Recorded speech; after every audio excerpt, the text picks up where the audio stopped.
Hello, my name's Nick Chapman, and this is my Graphics One project, my audio presentation on the film animation studio Pixar. Uh, you'll notice that's Luxo Jr. as the I in the Pixar, one of Pixar's most beloved and sadly forgotten characters. Pixar started out as a small graphics group in 1986, part of the George Lucas Film Group. That's right, the George Lucas.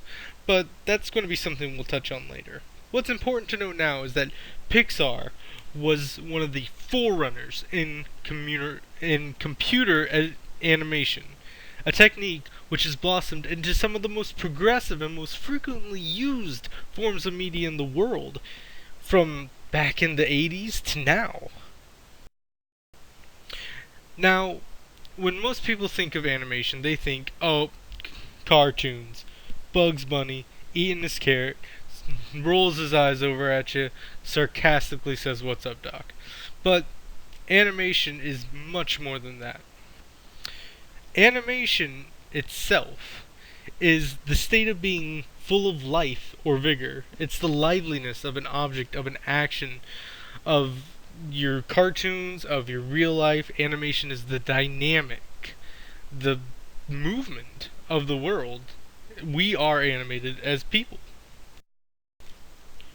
What better example of computer animation that's more recent and most easily related to Thor's hammer? Do you think they have some kind of like system where they have that hammer doing loop-de-loops, going at supersonic speeds in an actual live physical setting? There's no way. You would need some like super rigged pulley system that's just vastly complicated, so much more complicated than what you see here. It would be crazy to rig that kind of system. It would be difficult for large perspectives.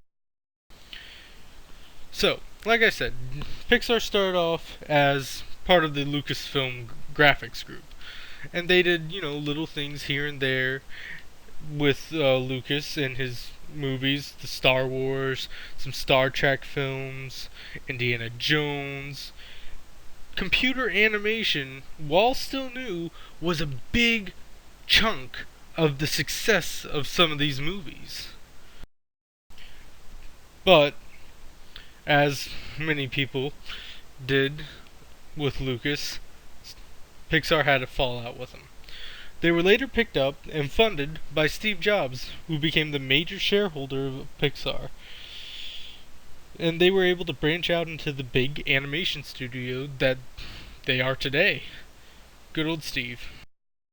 So, in 1995, with a little help from Steve and his funding, Pixar partnered with Disney to create the beloved movie Toy Story.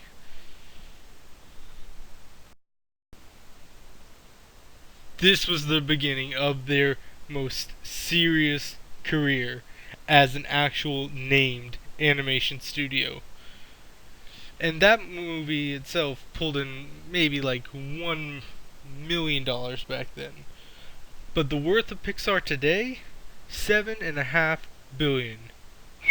I know. And not just bound to cartoon animation.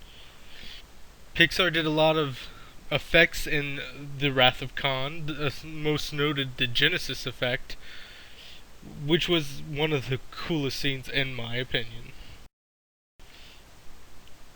From Wrath of Khan to WALL-E, Pixar's feet have not left the earth, but their imaginations have soared high above the stars.